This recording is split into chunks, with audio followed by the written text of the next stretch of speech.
I can't figure out why they made me like this. Seems the hard way to be a gnome. Why make me the hard way? Let's talk about that. Not talking about the gnome being hard to make. So what are we talking about? How headphones are made? Oh, the hard way. Well, specifically our headphones. Yeah. Gnome headphones? Well, Oh, yeah? We could make a headphone for a gnome, but Yeah. he's pretty good. He's got some spring to him. He's obviously earthquake proof. Yeah, definitely. But anyway, yeah, the question the question posed would be, how come we got to make things the hard way all the time? And that's a good question because it seems like everything we do is difficult to do. This isn't something we really discreetly talked about, and I suppose it has some merit. From a consumer perspective, you kind of miss out on a few things. You don't really necessarily know why a manufacturer does a thing a certain way, and you don't really necessarily know the pros and the cons of doing it that way. But for us, we seem to have a very different approach from traditional manufacturers. We're, I guess you would say, not in it to make a headphone necessarily.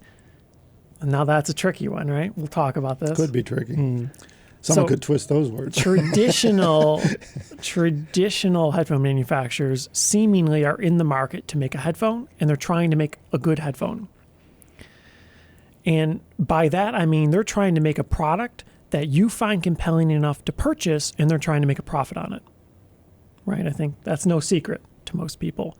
However, we're not really following that approach per se. We're trying to make a product that is exceptionally compelling and pretty much as good as it can be.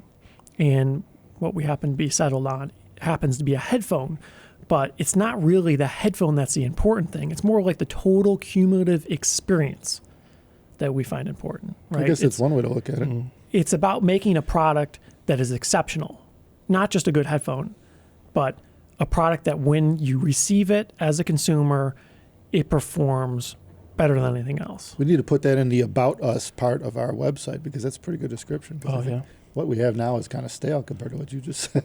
But it's true. That's how we think of, that's when you look at how, we don't think about it much because we just do it. But I guess if you looked at us from the outside, that's kind of how we're approaching these challenges. Is we're not too concerned with any type of norm. Don't care what the norm is. We're not doing market research to figure out what's the most profitable means to make a headphone or something like that. What we could do to maximize returns. That is, I think to anyone in the know, very obviously not what we're doing. Yeah, like a lot of people say, oh, why don't you just make a $100 BIS headphone? Well, Right. That's not really what we do here. That's not what we do here. There's plenty of people doing that, right? We kind no of issue can't. there. Yeah, no, it's not the way we think. Right. Well, I think we get in like a bubble, and then like you're only working on one thing, right? So all you're worried about is like currently we're working on Diana TC. So it's like all you're paying attention to is Diana TC. You're not listening to anything else. You're not comparing it to other things. It's just focused on making that the best you can. Optimizing that design. Yeah, best we can. Yeah. Subjectively, objectively, etc.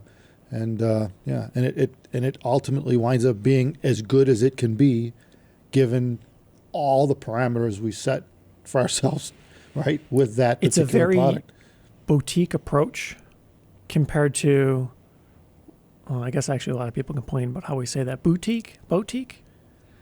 I don't know, I'm confused. Boo. Last time there was like 5 people that were I yelling like and we say boutique, it but wrong. boo. Boutique? Yeah, technically it's boo. But then again, creek Whatever. and crick are the same word, but Close enough. yeah, It's a word. I said it. yeah, Anyways, yeah, boutique. Boo.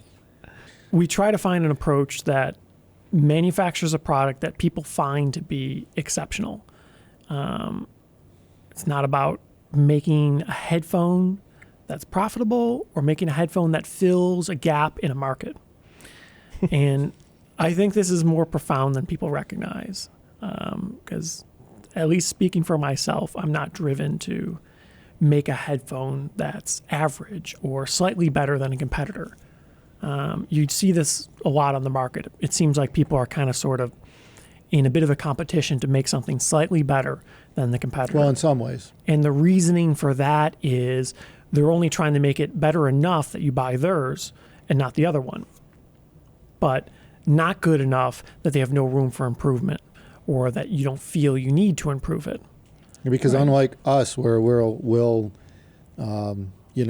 just completely go nuts on a design till we feel it's done.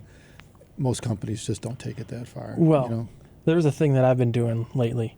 Like when we finally finalized Diana TC. Yeah. Like So I just didn't listen to anything, no headphones, for a week, Yeah. and then came back.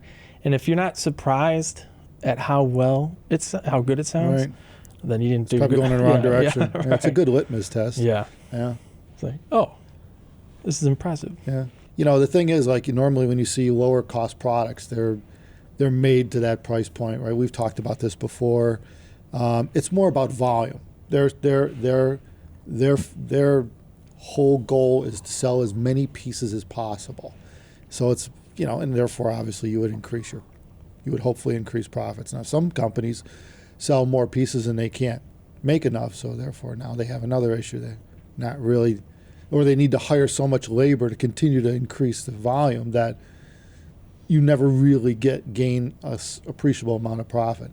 Anyway, this is all business stuff, and it doesn't really matter as much as what we're talking about with the design. And overall, though, is that I think the way to look at it is we're not trying to work on a model saying, oh, we're going to sell 1 million of these.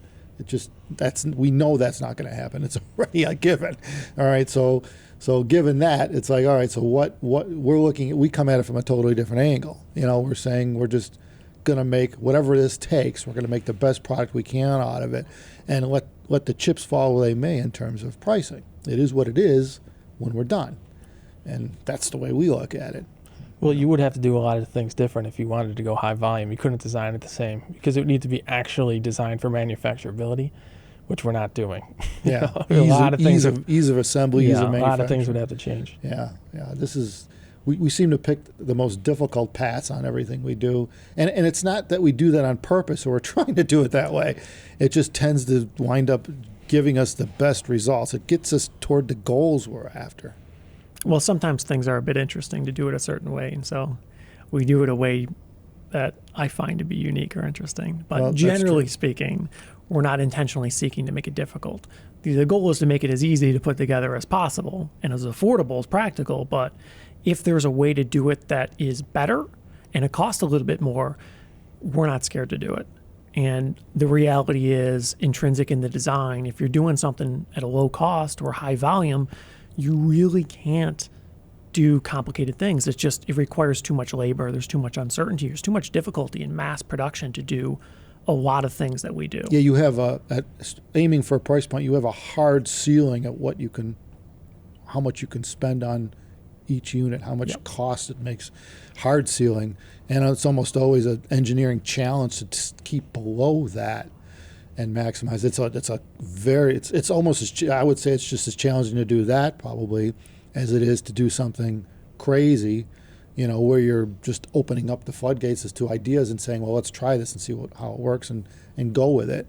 It's probably just as expensive either way. However, the difference is that in the end, you're dealing with, to make it less expensive, you're really just looking at the cost of materials. It's a bill of goods and labor, where we're like, well, okay, that doesn't matter. If we need to use titanium for this part, we use titanium, right? If we need to use the highest level grade of stainless, we use that.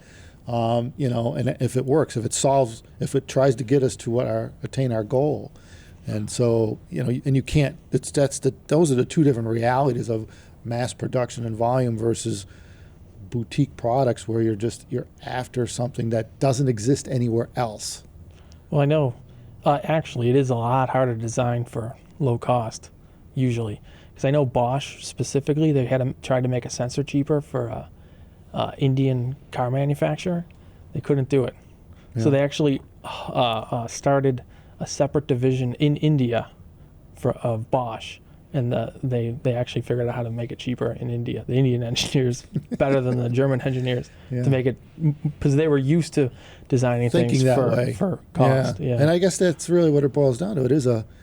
It's a style of designing or thinking that, it's just like Apple products tend to have a certain style to them that follows through the various lines, and any any successful company has a certain style to them, I guess you could say. And, you know, it's got to be tough. I mean, you could see where, like, particularly, like, I can imagine, like, designing a car.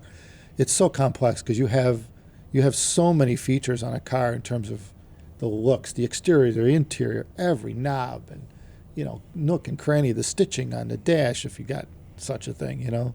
You think about all the details. How many thousands of people must integrate to make that a product? That's crazy, you know, and have it look coherent. Mm-hmm. It doesn't look like Jimmy designed a shifter and Jack designed a dash, you know. It is a huge challenge, and the consumer wouldn't be aware, but it's extremely difficult typically to design a cohesive, easy to manufacture, in high volume, low cost goods that are actually exceptional. Usually you are required to do certain manufacturing methods because you just can't afford to do it another way, or there's nobody in the world that has the capabilities to manufacture it some exotic way for you, irrespective of cost. Like the Bugattis you look at, and it's like the cool shit they do. That's kind of what it reminds me of, to a car side, right? Bugatti, that's pretty high volume, relatively speaking. Yeah. I was thinking more like Koenigsegg, where you make like 7 a year. Yeah, like they're not worried about using exotic materials. Everything's like carbon fiber. It's everything's custom. There's probably nothing stock on the whole car. But you can do that if you're making half a car a month, right? You know, right. But it's crazy though when you think about the detail and you look at the detail. That's to me, that's what I appreciate about those cars. It's not necessarily just the speed, you know, or the performance or even the looks of it, but it's the beauty of all the workmanship that went into it. You know, right down to like they put like a badge or something for the engine and the right compartment. They got like a machined aluminum or something plate that goes for every car. With I don't know. I just remember looking at these.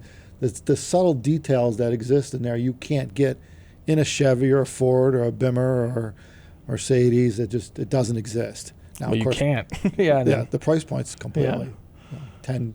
I don't know how many times, 100-fold could be. Well, I guess the closest would be like AMG with their one man, one engine thing, where one guy builds the engine for the AMG cars, but that's about as boutique as you get in the mainstream. Yeah, but I mean that's I think what sets apart those products from everything is just the attention to detail is stunning, and that's kind of what we do here on a much smaller scale, much less parts count.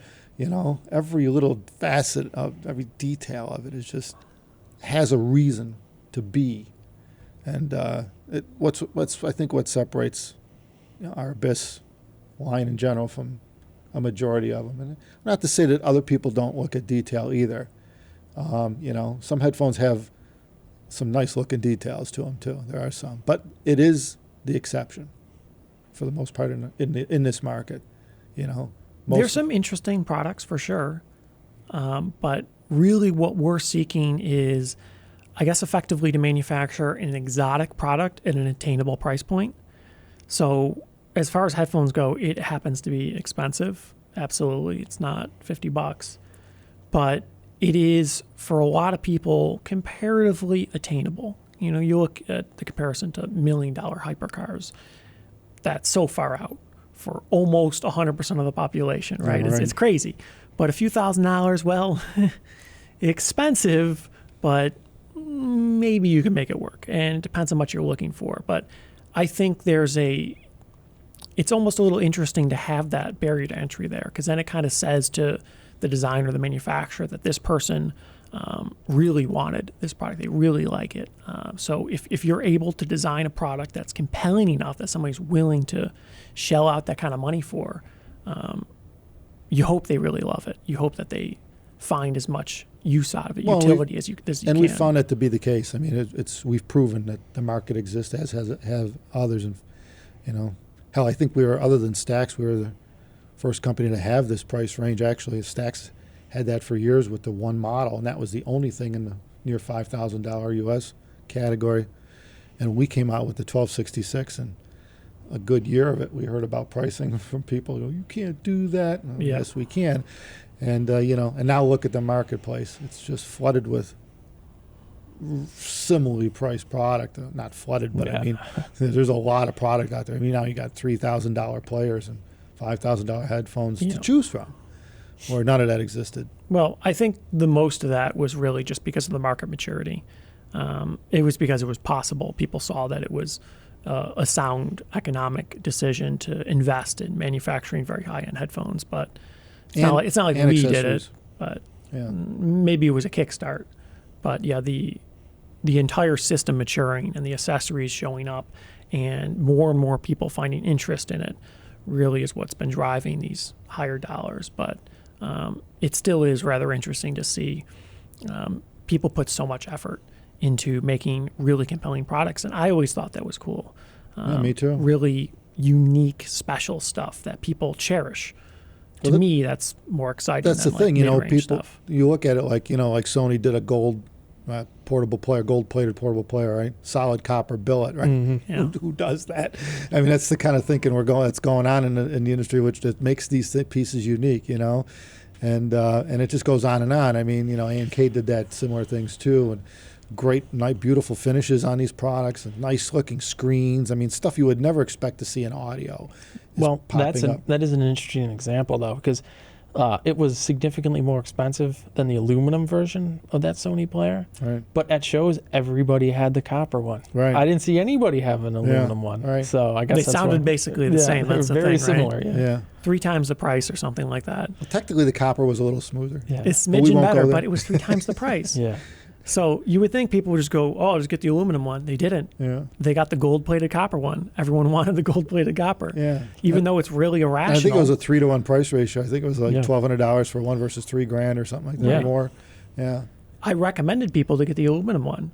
Said, hey, if you like this one, the aluminum one's basically the same thing, a little less storage, a third the price. But everyone bought the copper. It shows to go you that appearances do matter. Yeah. And and finishes too. Well, and that weight, you can't get around the weight. Well, of that's that the thing, I mean, we had it at trade shows a number of years, and people just look at it and go, wow, "This is cool." I mean, I want one of these. This is gold. Yeah. There's no rational reason for it. Yeah. No. Right. Other than you want it. Right. Yeah. And that's good enough. Sometimes that's all it takes to pull out your wallet out. Yeah. Yeah. It's good enough, and that's why we do what we do too, because people want unique. I do. I know I look for that when I go shopping. I like to find things that, you don't find at Walmart all day long. It'd be cool. It's cool to find. It's hard to find high quality, unique products in any category. Yeah. It's hard. So many things are just knockoffs of a knockoff.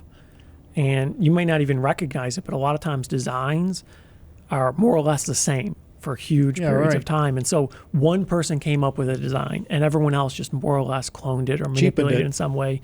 Yeah. And so over time, you basically get 100 iterations of a very, very similar design. And they may look the same, but a lot of times these low-cost consumer goods are made by totally different companies.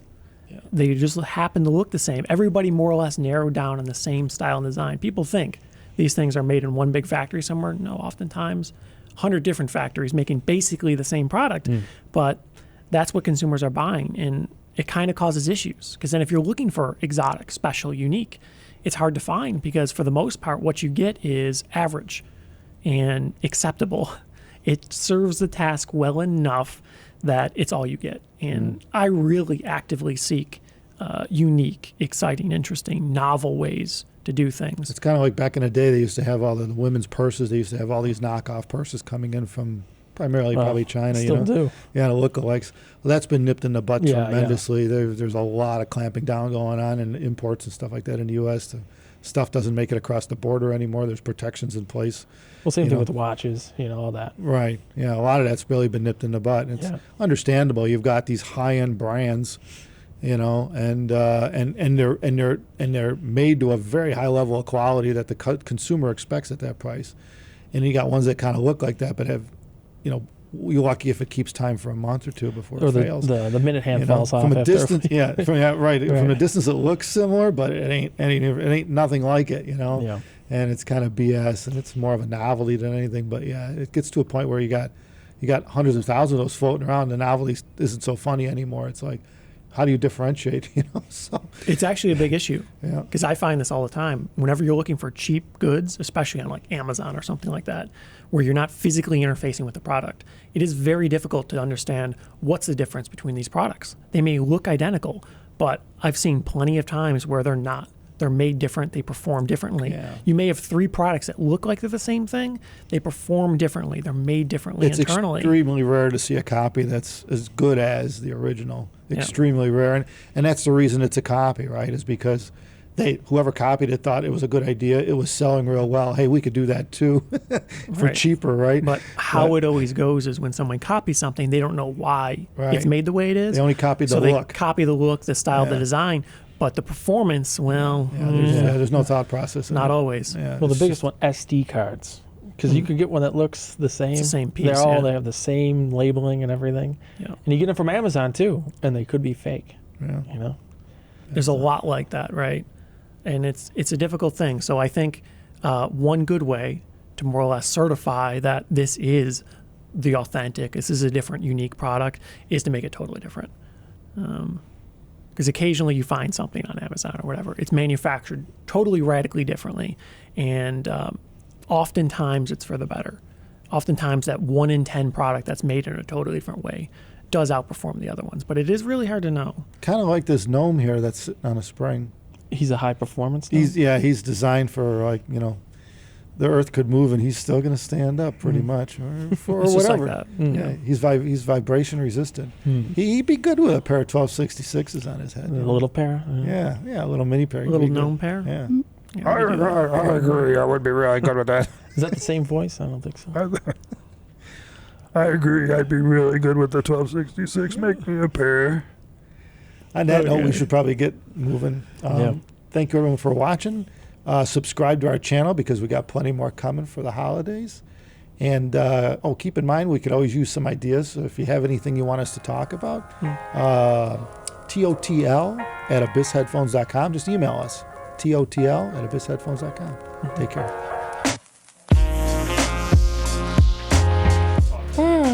Yeah, gnome voice. You want me to do a gnome voice? So you want me to pretend I'm him?